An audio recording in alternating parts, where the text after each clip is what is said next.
오늘은 신앙성장 시리즈 18번째 시간, 성령의 인도를 받으십시오. 두 번째 말씀으로 함께 은혜를 나누도록 하겠습니다. 우리 신앙생활의 성패, 특별히 그리스도인으로서의 삶의 성패는 우리가 얼마나 성령의 인도를 받을 수 있는가에 달려 있습니다. 성령님은 우리를 인도해 주신다고 약속하셨습니다. 그런데 주님은 그렇게 약속하셨지만 실제로 성령의 인도를 받으면서 삶을 살아가는 사람은 그렇게 많지 않은 것 같습니다. 성령의 인도는 지난주에 그렇게 말씀드렸죠. 우리의 성장과 영적인 성장과 비례합니다. 우리가 얼마나 성장하느냐에 따라서 성령의 인도를 더 받을 수가 있다는 말입니다. 성장 수준에 따라 성령의 인도가 다릅니다. 또 성장의 신앙의 성장은 이 땅을 살아가는 날 동안 우리의 누림에도 직접적인 연관을 줍니다. 또 신앙의 성장의 차이는 영향력의 차이입니다. 이제 갓난아이의 영향력과 20살짜리의 영향력은 완전히 다를 수밖에 없는 거죠. 우리가 얼마나 성장하고 성숙하느냐에 따라서 삶의 자리에서 미치는 영향력이 다를 수밖에 없는 것입니다. 그러면서 지난주에 신앙 성장의 성령 인도의 원리에 대해서 말씀을 드렸습니다. 맡기는 만큼 인도받습니다. 주님은 인격적인 분이십니다. 내가 맡기지 않은 것을 억지로 빼앗아서 우리를 맡아주시지는 않는다는 거예요. 내가 맡긴 만큼 우리는 성령의 인도를 받습니다. 또 성도는 누구나 성령의 인도를 받을 수 있습니다. 믿음이 어리든 성숙해 있는 성도든 아이든 어른이든 남녀, 노소, 귀천, 빈 부를 막론하고 성도라면 누구나 성령의 인도를 받을 수 있습니다. 또한 우리는 모든 일에 성령의 인도를 받을 수 있습니다. 어떤 일은 성령님이 인도해 주시고 이런 건 시시하니까 네가 알아서 해 이러지 않으신다는 거예요. 작든 크든 사소하든 중요하든 주님은 모든 일에 우리를 인도해 주신다고 약속하십니다. 또한 그분의 생각과 그분의 길은 나의 생각과 나의 생각 길보다 훨씬 크고 놀랍고 위대하다라고 말씀드렸습니다. 그래서 우리가 성령님의 인도를 받을 때 우리는 우리가 생각하는 것보다 우리가 기대하는 것보다 훨씬 더 위대하고 탁월한 삶을 누릴 수가 있는 것입니다. 성령의 인도는 내 안에 계신 성령님으로 말미암는 것입니다.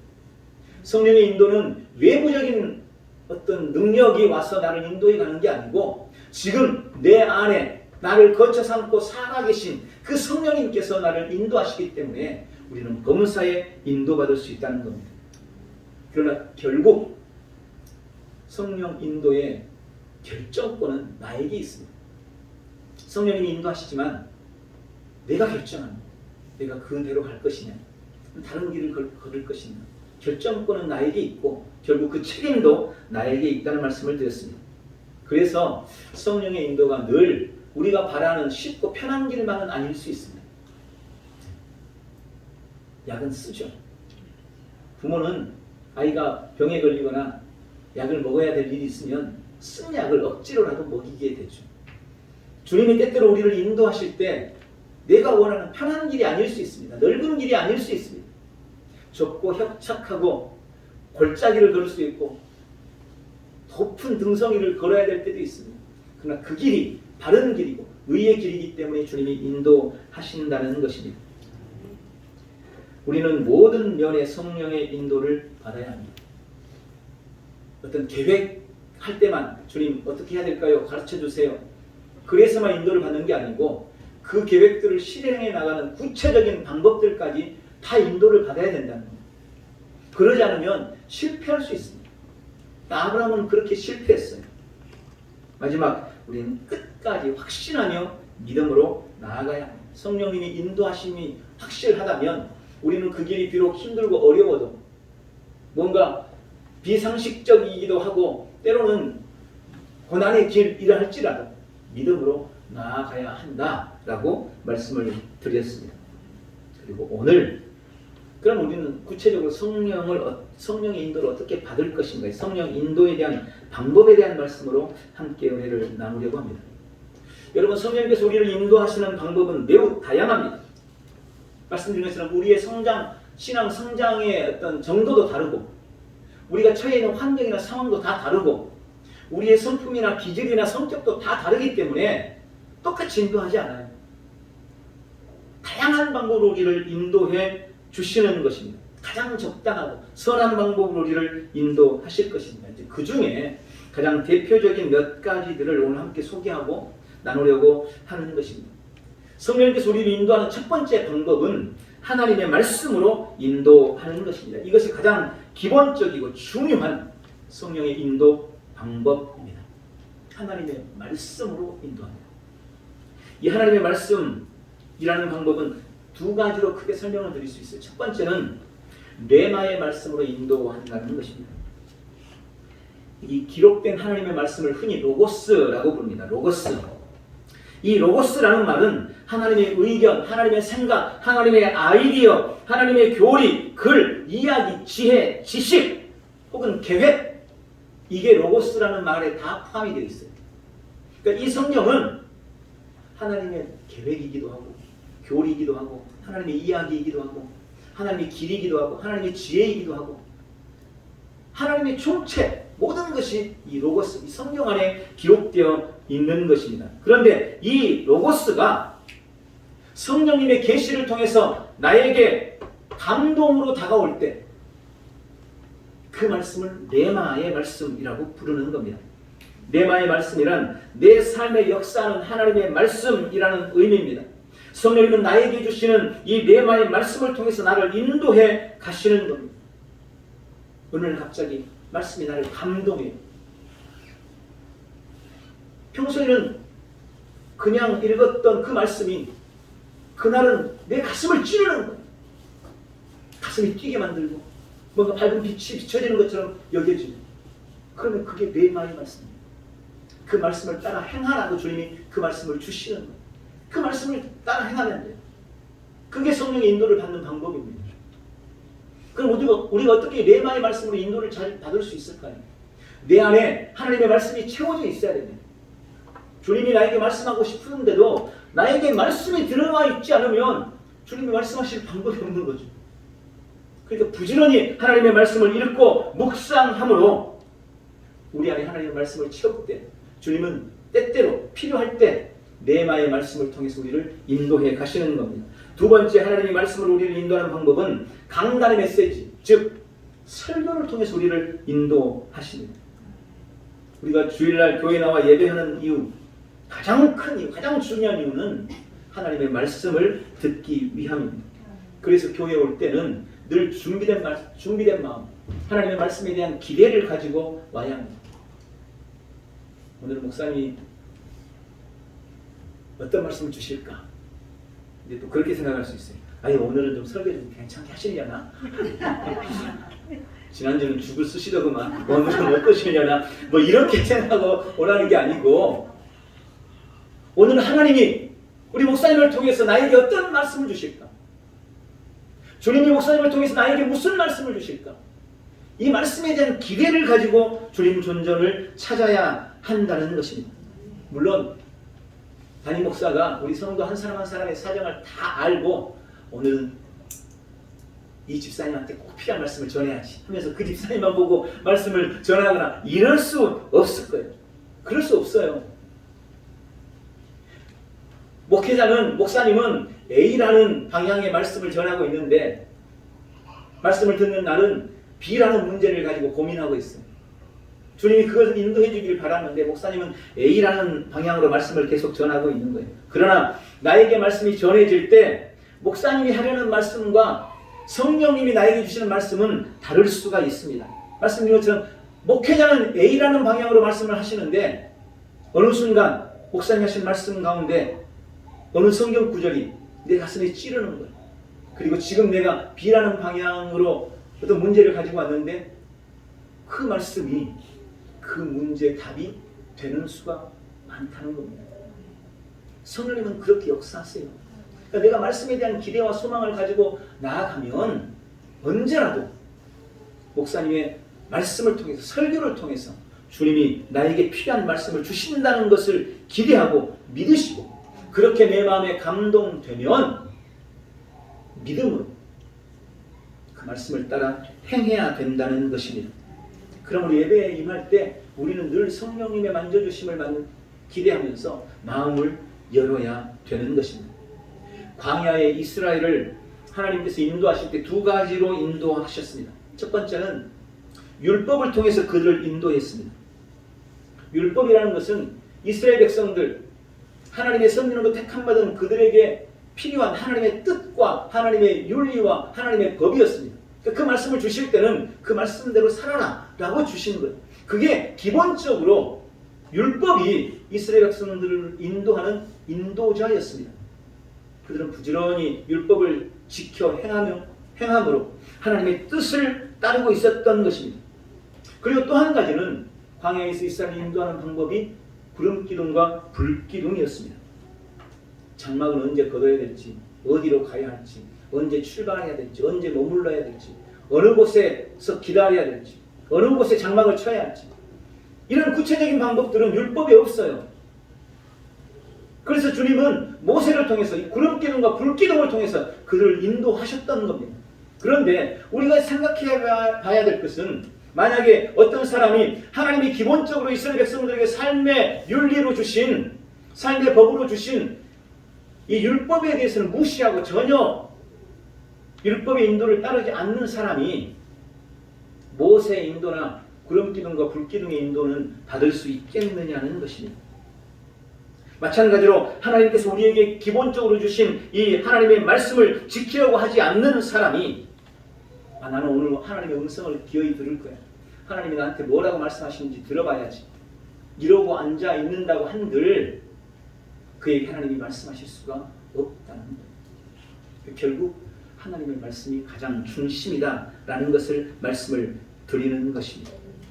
시편 138편 2절은 이렇게 말씀합니다. 내가 주의 성전을 향하여 예배하며 주의 인자하심과 성실하심으로 말미암아 주의 이름에 감사하오니 이는 주께서 주의 말씀을 주의 모든 이름보다 높게 하셨습니다.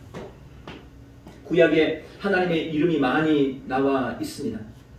여호와 이레, 여호와 니시, 여호와 라파, 여호와 삼마, 엘로힘 등등 하나님의 이름, 놀라운 이름들이 기록되어 있습니다.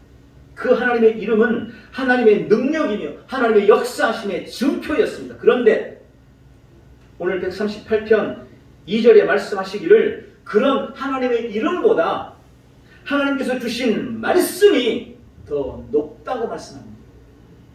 하나님의 이름보다 하나님의 말씀이 더 중요하고 더 영향력이 있고 더 소중하다, 더 높다, 더 위에 있다 라고 말씀하시는 것입니다.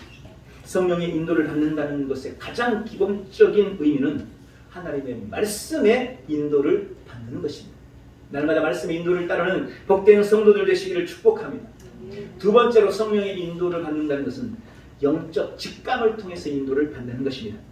우리가 어떤 선택의 기로에 서서 이쪽이냐 저쪽이냐를 결정해야 될 때, 혹은 이걸 해야 되나 말아야 되나 고민할 때, 혹은 예스냐 노냐를 결정해야 될 때, 그때 반드시 필요한 것이 바로 영적 직감이라는 것입니다.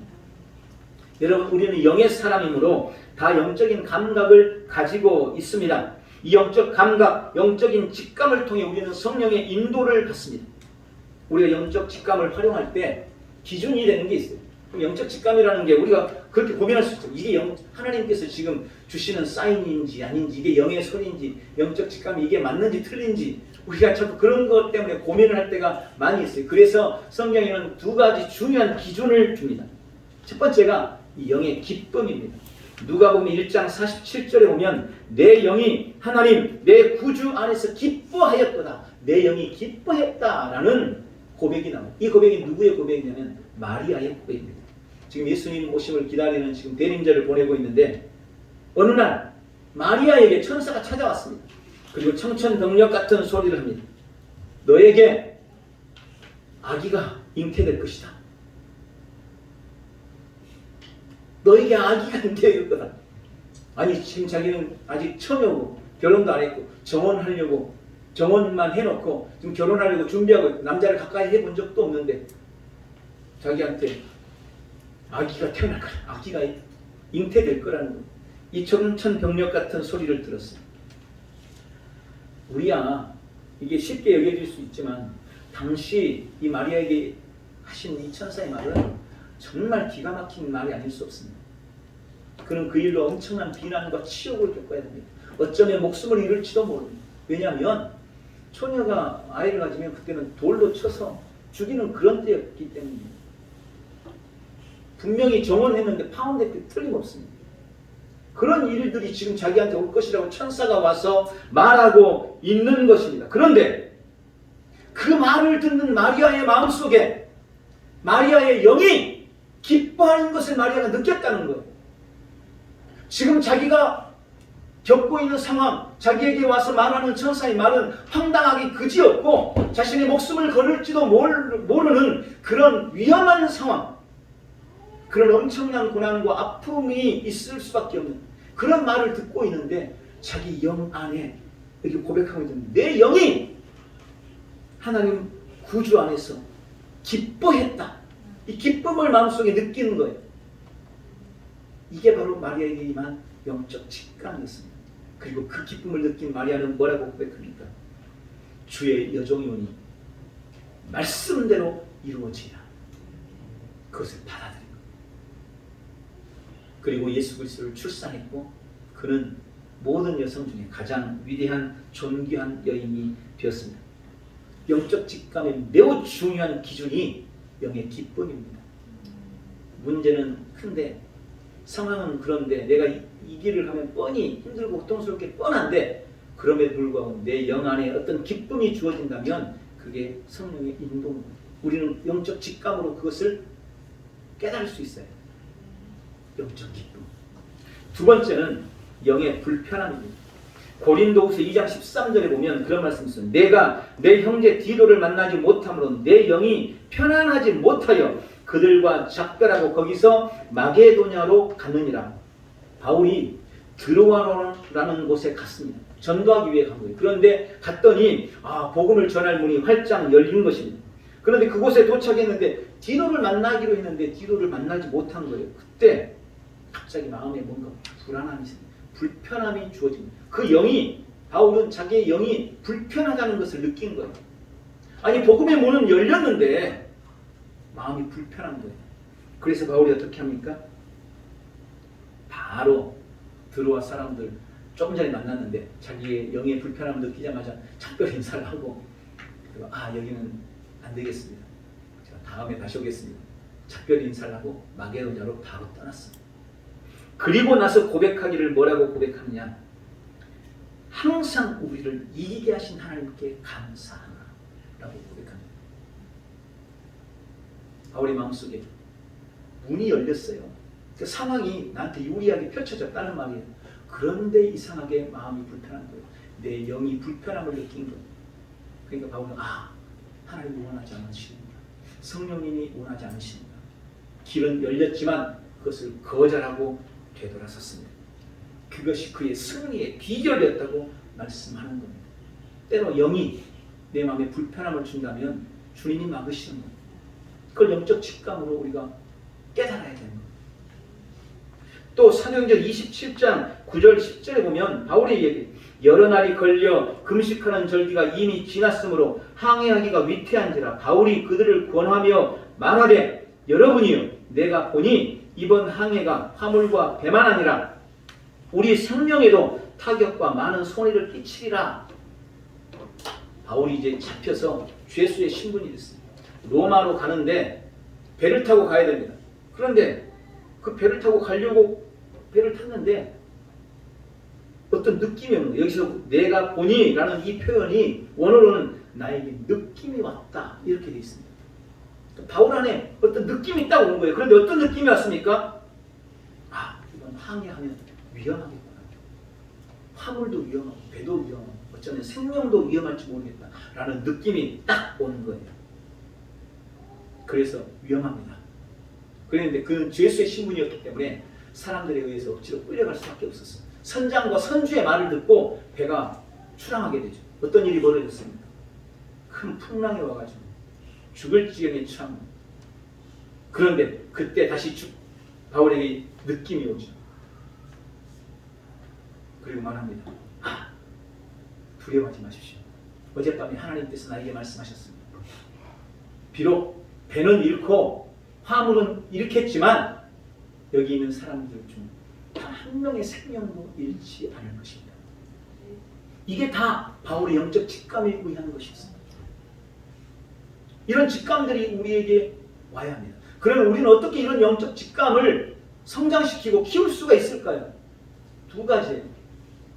하나님의 말씀을 부지런히 묵상하는 겁니다. 또 한 가지는 영으로 기도하는 겁니다. 성령 안에서 기도하는 것입니다. 성령 안에서 기도한다는 것의 다른 방법, 좀 더 구체적인 실제를 들면 방언으로 기도하는 겁니다. 영의 기도. 내 영이 성장하고 내 영이 세워질수록 내 영의 감각이 예민해지는 것입니다.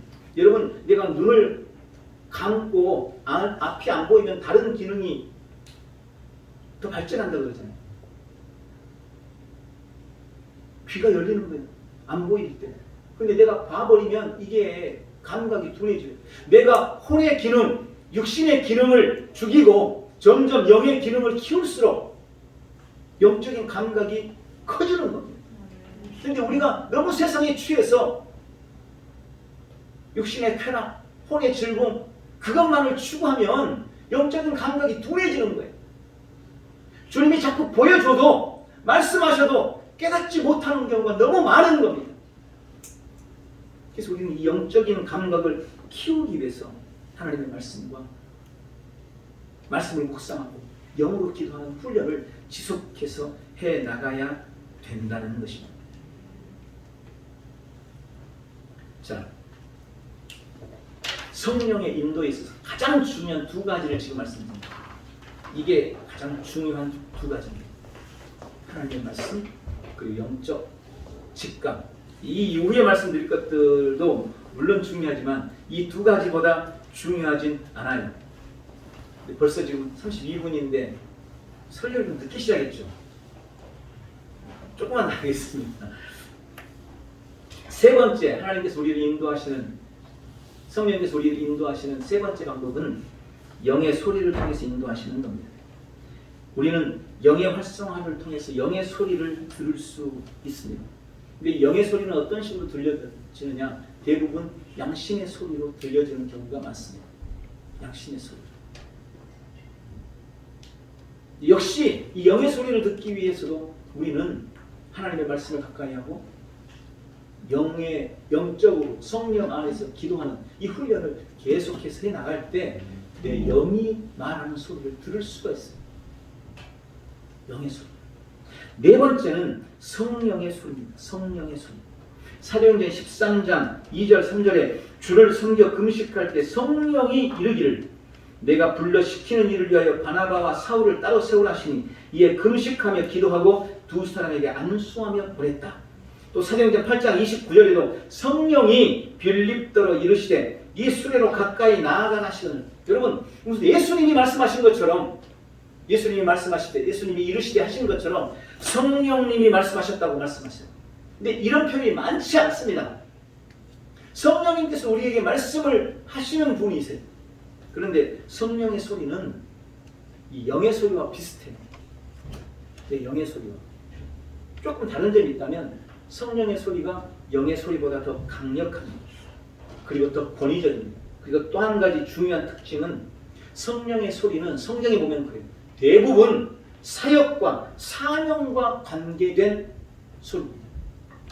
사역과 사명, 복음을 증거하는 일이라든지 교회를 세우는 일이라든지 영혼을 구하는 일이라든지 이럴 때 주로 성령님께서 말씀하셨다는 표현을 사용하고 있습니다. 성령님의 사역이 성령님의 소리가 사역과 사명을 중심으로 들려주시는 말씀이라는 것을 우리가 이 말씀을 통해서 발견할 수가 있는 것입니다. 성령의 소리, 성령의 소리.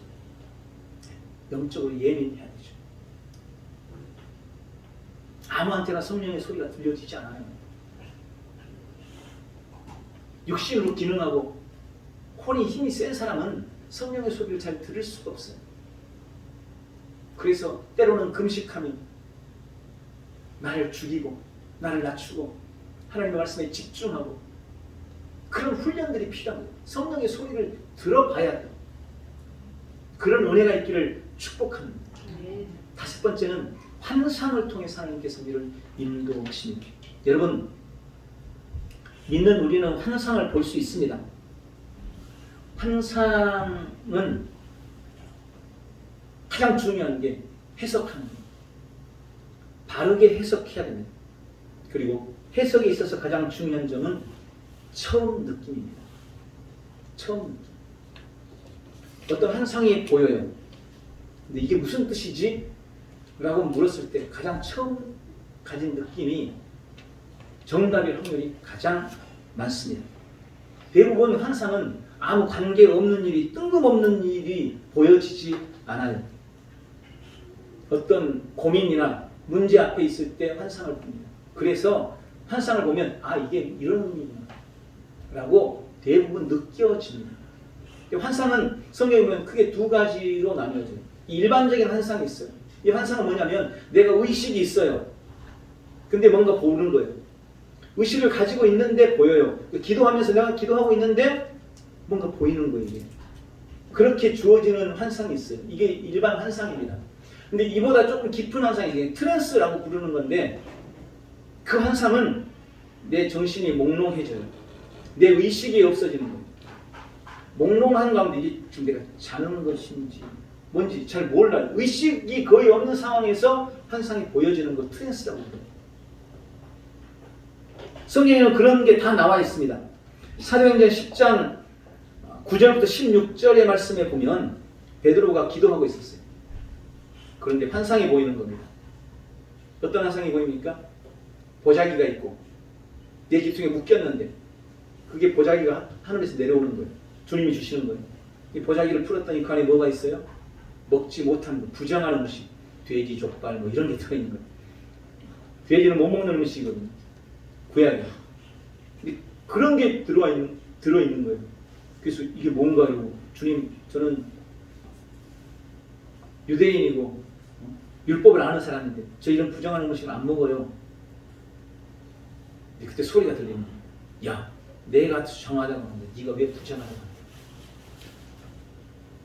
또 두 번째 기도하고 있는데 또 똑같은 현상이 또 벌어져. 세 번을 그 환상을 보죠. 그리고 베드로가 고민합니다. 이게 뭐지? 이러고 있는데 마침 바깥에서 누군가 문을 두드려요. 무슨 일입니까 하고 나가봤더니 뭐라고 말해요? 고넬료라는 사람의 종들인데 고넬료라는 분이 기도하다가 성령님께서 하나님께서 베드로라는 분을 찾아가서 그분을 모시고 와라 라고 이야기해서 왔다는 거예요. 그러니까 베드로가 깨달아서 아, 이거구나. 고넬료는 이방인인데 내가 평소 같았으면 이방인인 고넬료가 오라 그런다고 내가 갈 사람이 아닌데 하나님이 방금 환상을 보여주시면서 내가 정하다고 하는데 네가 왜 부정하다고 하느냐. 이 말씀을 주시는 걸 방금 환상으로 봤기 때문에 그 처음 환상을 본 이후 처음 가졌던 생각. 아, 고넬료가 이방인이지만 하나님 내가 그를 만나기를 원하시는 거예요. 그래서 고넬료를 찾아가죠. 그 일로 인해서 이방인 세계에 복음이 증거되는 놀라운 역사가 시작되게 된 겁니다. 만약 이 환상을 베드로가 깨닫지 못했더라면 이방인들에게 복음이 증거되는 것이 무척 어려웠을 겁니다. 하나님이 이렇게 베드로를 통해 환상을 통해 인도해 주신 거예요. 또 한 가지 사도행전 7장 54절부터 56절에 보면 그 말씀이 나와요.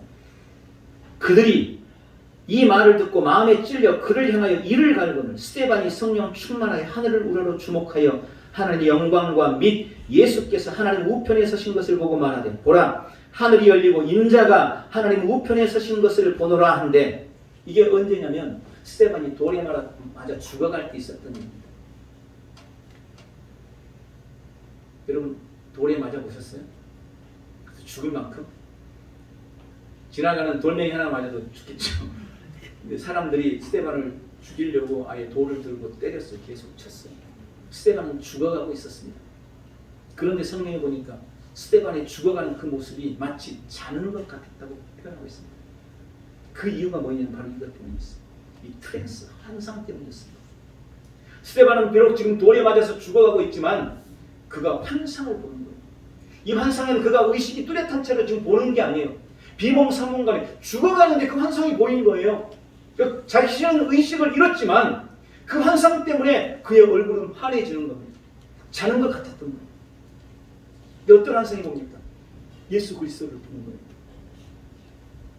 자기가 지금 전하고 있는 그 예수 그리스도, 그분이 하나님 우편에 계시면서 자기를 바라보고 있는 그걸 보는 겁니다. 하나님의 천사들이 그 좌우편에서 하나님을 송축하고 경배하고 있는 그 모습을 바라보게 된 거예요. 그러면서 그는 잠자듯이 그렇게 죽어갔습니다. 이게 바로 트랜스입니다. 저는 성경에 역사적으로도 믿음의 사람들이 얼마나 많은 시련과 고통을 당했습니까? 사자에게 찢겨 죽고 불에 타 죽고, 여러분 등신불이라고 그러잖아요. 기독교인들이 그렇게 죽어갔어요. 사람들이 예수 믿는 사람들을 잡아다가 나무에 매달아 가지고 그걸 등불로 썼어요. 불에 타는 고통이 가장 끔찍하다 그러잖아요. 그렇게 죽어갔어요. 그런데 만약 트랜스가 아니었더라면 과연 어땠을까? 이런 생각을 해봐요. 여러분 주기철 목사님이 대못을 위를 걸었다 그랬잖아요. 찬송을 하면서. 저는 그때 트랜스가 아니었다고 봅니다. 그러니까 그 고통을 이길 수가 있었던 거예요. 환상을 보는 겁니다. 환상. 저는 이 말씀 주면 저도 그렇게 기도했어요. 주님, 저도 죽을 때 트랜스 속에서 죽었으면 좋겠어요. 어떻게 보면 사고 나서 죽거나 병들어서 끔찍하게 아파서 죽는 게 아니고, 혹시 그러다 할지라도 사고 날 때 하나님이 트랜스로 환상을 보면서, 천국을 보면서, 예수님을 보면서 그렇게 죽었으면 좋겠습니다. 이렇게 기도를 하게 되더라고요. 이걸 스데반의 이 환상을 보면서. 그 트랜스예요. 그렇게 환상을 주님은 우리에게 보여주시는 것입니다. 성령님은 환상을 통해서 우리를 인도하시는데 크게는 두 가지 이유 때문이에요. 첫 번째는 현재 나의 상태를 보여주시기 위해서 주님이 때때로 환상을 보여주십니다. 또 한 가지는 우리에게 어떤 메시지를 주기 위해서 환상을 보여주십니다. 그래서 말씀드린 것처럼 환상을 볼 때 우리는 해석, 첫 번째 느낌으로 환상을 잘 해석하는 게 되게 중요합니다. 여섯 번째는 예언입니다. 예언으로 주님은 우리를 인도하십니다. 예언은 두 가지입니다. 한 가지는 하나님의 말씀으로 주시는 예언이 있습니다. 이게 가장 일반적인 예언입니다. 말씀을 통해서 사람을 세우고 권면하는 예언, 이게 하나님께서 우리에게 주신 일반적인 예언이에요. 바울이 교회에게 편지하면서 나는 너희가 예언하기를 원한다 라고 말할 때 바로 이걸 원하는 거예요. 말씀을 통해 사람들을 권면하고 세워주는 것, 이게 예언입니다. 두 번째 예언이 있어요. 우리가 흔히 생각하는 예언, 앞날에 대해서 말해주는 것, 앞일에 대해서 보여주시는 예언이 있습니다. 그런데 여러분, 이 앞일에 대해서 보여주시는 예언은 결코 흔한 것이 아니에요. 아주 특별한 은사로만 하나님께서 주시는 겁니다. 성경에, 특별히 신약 성경에는 이 아가보라는 사람에게 하나님께서 주시는 은혜가 있습니다. 사도행전 11장에 보면 그 중에 아가보라 하는 사람이 일어나 성령으로 말하되 천하에 큰 흉년이 되리라 하더니 글라우디오 때에 그렇게 됐다. 흉년이 들 것을 아가보라는 사람이 성령에 의해서 예언을 한 거예요. 그럴 때가 있어요. 이건 특별한 경우, 이 아가보 외에는 그런 예언한 사람이 없습니다. 그리고 아가보가 또 한 가지 특이한 점은 예배소 교회에서 바울이 마지막에 예배소 교회 성도들하고 작별하고 예루살렘으로 올라갈 때 바울은 자기가 예루살렘에 가서 잡힐 것 뻔히 하면서 올라갔다 그랬잖아요. 그때 에베소 교회 장로들이 만류했죠. 그때 한 사람이 아가보예요. 아가보가 봤습니다. 미리. 그리고 예언을 했어요. 당신 올라가면 다시는 내려오지 못합니다. 이건 마지막입니다. 당신이 결박당할 겁니다. 당신이 잡혀서 죽게 될 겁니다. 그러니까 가지 말고 다음에 가세요. 성령님께 알려주셨습니다. 그때 예언했던 사람이 이 아가보입니다. 이런 예언은 특별한 사람에게만 주시는 은혜예요. 그러니까 그런 걸 별로 여러분 기대하지 마세요. 그런 거 기대하지 마세요. 그리고 요즘에도 종종 예언하는 사람들이 가끔 있다 그러잖아요. 기도원 같은 경우에 은사사역 하시는 분들. 그럴 수 있어요. 그러나 어떤 예언이든 반드시 분별해야 됩니다. 아까 말씀한 두 가지. 첫 번째는 하나님의 말씀, 그리고 나에게 주신 영적 직함. 여러분, 내 영이 살아있다니까요. 내가 영적인 사람이에요. 그러니까 내 영이 분별해낼 수 있어요. 내 영이. 하나님의 말씀과 내 영으로 반드시 분별해야 합니다. 마지막으로 영적인 꿈. 일반적으로 성도들에게 꿈을 통해서 말씀하시는 경우는 별로 많지 않습니다. 별로 많지 않아요. 구약에도 꿈을 통해서 말씀하신 경우는 요셉 말고는 거의 없습니다. 근데 저는 기도할 때 그렇게 기도해요. 꿈속에서 만나달라고. 왜 이런 기도를 하냐면, 누구한테 이런 기도를 하냐면 믿음이 아주 초보인 사람이나 불신자에게 기도. 왜냐하면 그 사람들은 꿈으로 받는 영향이 크기 때문에 그렇게 이제 하는 거예요. 믿지 않는 사람들을 전도할 때 그분에게 주님 꿈속에서도 만나 주십시오. 믿음이 연약한 자들을 위해서 기도할 때 그들에게 꿈속에서라도 만나 주셔서 깨닫게 해주시고 죽기로 돌아오게 해주십시오. 그러나 신앙 생활을 하고 있고 성도로서 살고 있는 우리는 그런 꿈에 연연해서는 안 되는 것입니다. 꿈을 통해 주시는 인도는 매우 성장해 있을 때, 매우 성숙해 있을 때 주시는 현상입니다. 그런 경우가 결코 흔하지 않습니다. 더더군다나 영적인 꿈이라는 더욱 그렇습니다. 영적인 꿈은 우리의 혼과 육의 기능이 아니라 영이 활성화되고 영이 성장했을 때 나타나는 아주 특별한 현상이라는 것을 기억하셔야 합니다. 근데 물론 그럴 수 있어요. 가끔 그런 질문 저도 받기도 합니다. 목사님 이런 꿈을 꿨는데 이게 무슨 의미예요? 솔직히 말씀 저 잘 몰라요. 다만 하나님께서 여러분이 그 꿈에 대해서 뭔가 하나님이 주시는 것이라고 생각이 된다면 아까 환상처럼 그 꿈을 꾸고 나서 내가 처음에 받았던 그 느낌이 대부분 맞을 겁니다. 그런데 솔직히 말씀드리면 대부분 개꿈일 확률이 많아요. 우리가 신앙이 낮을 때는요 잡다한 꿈 많이 꿔요. 불신자들처럼. 그런데 우리가 영적인 사람으로 점점 변모되어 가면 이제 꿈이 잘 안 꿔집니다. 그 여러분들이 아마 확인할 수 있을 거예요. 내가 영 안에서 충만해질수록 꿈이 별로 없어요. 아니, 꿈이 드림이 없다는 말이 아니고 그런 꿈이 잘 안 꿔져요. 근데 이제 내가 영적으로 많이 성장하고 나면 그런 영적인 꿈이 우리에게 꾸어질 때가 있습니다.